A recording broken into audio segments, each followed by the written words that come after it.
Welcome back. By now, you have understood how data is created everywhere, constantly. But here's a question most people never ask. Who decides what data gets collected? Think about it. When you use Google Maps, Google decides what location data to track. When you get your Aadhaar card, the government decides what biometric data to capture. When you post on Instagram, Meta, the company that owns Instagram, decides what engagement data to measure. What data gets collected depends on who is doing the data collecting and why. Today, we are going to investigate three powerful actors who shape your data in very different ways: governments, tech companies, and individuals like us. And I'm going to show you how the same event can produce completely different data sets depending on who is collecting the data, what they want to achieve. Let's look at COVID-19. Let's start with governments. When COVID-19 hit India in 2020, what did government do? They built Lecture-2, a contract tracing app. Here's what they collected: your location, every single person you came near via Bluetooth, your health status, your test results, your vaccination status, millions of data points from 230 million users. Why this data? Because the government's goal was public health control and resource allocation. They needed to know where infections were spreading, predict hotspots, and deploy testing centers and hospitals accordingly. Government data collection has specific characteristics. First, it's mandatory or strongly encouraged. Remember when you couldn't travel without Lecture-2. Second, it's tied to official identity, your Aadhaar, your phone number. Third, the purpose is usually public policy, security, or service delivery. The data structure reflects these goals.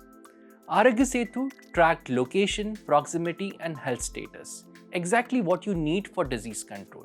But notice what it didn't heavily track: your preferences, your behaviors, your opinions. That's not what governments typically need. Now let's look at tech companies. During the same pandemic, Google launched COVID-19 Community Mobility Reports. Apple did something similar. What did they collect? Movement patterns. How much people visited retail stores, parks, workplaces, transit stations. How long they stayed. What times they went.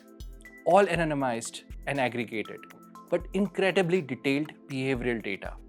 Why this data? Because tech companies' business model is understanding human behavior to sell targeted advertising or improve products. They already had location data from billions of phones. COVID gave them a reason to analyze and publish it. Good PR, and it kept people using their services. Tech company data collection is different from government data. First, it's voluntary but incentivized. You choose to use Google Maps, but once you do, data collection is default. Second, it's behavioral and predictive. They want to know not just where you are, but what you will do next. Third, the purpose is ultimately commercial. Even when the data serves public good, the underlying business model is about attention and advertising. Notice the difference. Google tracked movement patterns and behaviors, not health status or identity. That's because their goal isn't disease control. It's understanding how people behave so they can predict and influence future behavior. Now, the third actor, you, individual citizens. During COVID-19, when official data seemed incomplete or confusing, what happened? People created their own data. Volunteers built COVID tracking websites. Citizens shared oxygen availability on WhatsApp groups. Doctors crowdsourced hospital bed information. Journalists investigated actual death count versus official numbers. What data did they collect?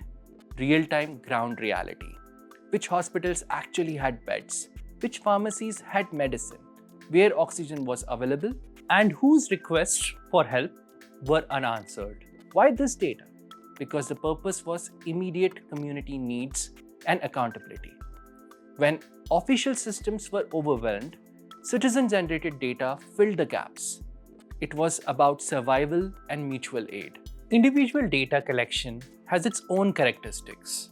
It's decentralized and grassroots-led. No single authority controls it. It's need-driven and responsive, created when official systems fail, and it's often qualitative and contextual. Stories, experiences, local knowledge, not just numbers. Citizens tracked availability, accessibility, and gaps in official response. The human impact that government statistics and tech company behavior data both missed. Think about it. Same pandemic, same country, same time period, but three completely different data sets. Arogya Setu gave us infection spread maps and health status policy. Perfect for making decisions about lockdowns, resource allocation. But it couldn't tell you which hospital actually had a bed available right now. Google Mobility Reports showed us behavior changes, which is commercially useful. How lockdowns affected movement, which areas complied more. Perfect for understanding social patterns. But it couldn't tell you who was actually sick or needed help. Community critical, citizen tracking gave us ground reality, where help was needed, where systems were failing. Perfect for immediate community response, but it was fragmented, inconsistent, and hard to analyze at scale. Here's the crucial lesson. Data isn't neutral. Data isn't just facts. Every dataset is shaped by who collected it, why they collected it, and what they plan to do with it. Government data serves policy. Tech company data serves business models. Citizen data serves community needs. Each is valuable, each is limited, each has blind spots. And understanding these differences is essential for data literacy. Now let's talk about power. Because who gets to shape data isn't just about different purposes. It's about who has resources, access, and authority. Governments have legal authority and can mandate data collection. But they also have political incentives, underreporting deaths, overreporting success, or using data for surveillance. Tech companies have massive scale and technological infrastructure, but their business model creates incentives to maximize engagement, create addictive patterns, and prioritize profitable demographics while ignoring others. Citizens have ground truth and lived experience, but they lack resources, coordination, and often face barriers like some communities may not have smartphones or internet or digital literacy, and they get often left out and are not represented in data. Every actor has biases. Governments want to appear in control and effective. Companies prioritize profits. Citizen data represents only those who have access to technology. The question you need to ask is, whose reality is missing from this data? Who doesn't show up in these data sets? So what does this mean for you as a data literate person?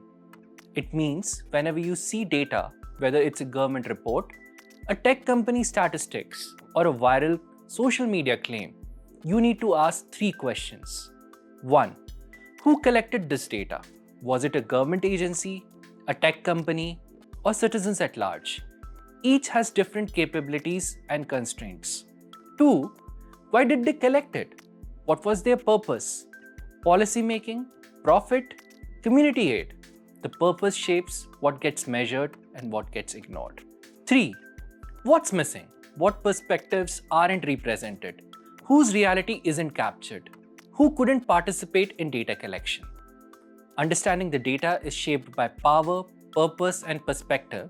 That's what separates passive data consumers from data literate citizens. In our next video, we will look at how data transforms from raw data to information, to knowledge to wisdom. And we will explore different types of data you will work with throughout this course. See you there.